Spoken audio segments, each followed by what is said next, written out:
बिस्मिल्लाहिर्रहमानिर्रहीम। लहसुन का शुमार कुदरत की उन नेमतों में होता है जो सिर्फ हमारे खानों को ही पुरलुत्फ नहीं बनाती बल्कि हमें तरह तरह की बीमारियों से भी बचाती हैं। माहिरीन कहते हैं कि लहसुन का इस्तेमाल 7000 साल से जारी है। खानों के अलावा हर्बल अद्वियात की तैयारी में भी इसका इस्तेमाल आम पाया जाता है।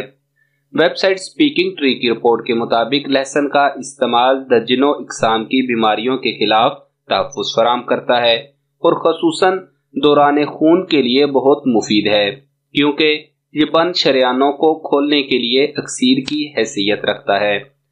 आपने भी लहसुन के ये फ़वाइद ज़रूर सुन रखे होंगे और यकीनन इसे अपने खानों में भी इस्तेमाल करते होंगे, लेकिन शायद ये नहीं जानते होंगे कि लहसुन खाने के अलावा तकिए के नीचे रखना भी बेहद फ़ायदेमंद है। जी हाँ, अगर आप पुरसुकून और बेहतरीन नींद के ख्वाहिशमंद हैं तो लहसुन तकिए के नीचे रखकर सोने से बेहतर शायद ही कोई और नुस्खा आपको मिल सके। माहिरीन का कहना है कि नींद के मसाइल से दो चार अफराद के लिए इस मुसीबत से छुटकारा पाने का आसान तरीका यही है कि वो तकिए के नीचे लहसुन रखकर सोएं। इसकी खुशबू दिमाग पर असरअंदाज होती है और उसे बेचैनी और मनफी लहरों से पाक करके पुरसुकून कर देती है।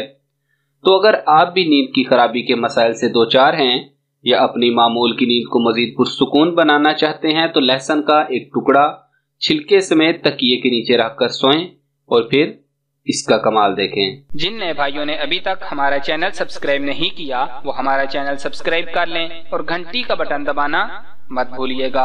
जज़ाकल्लाह।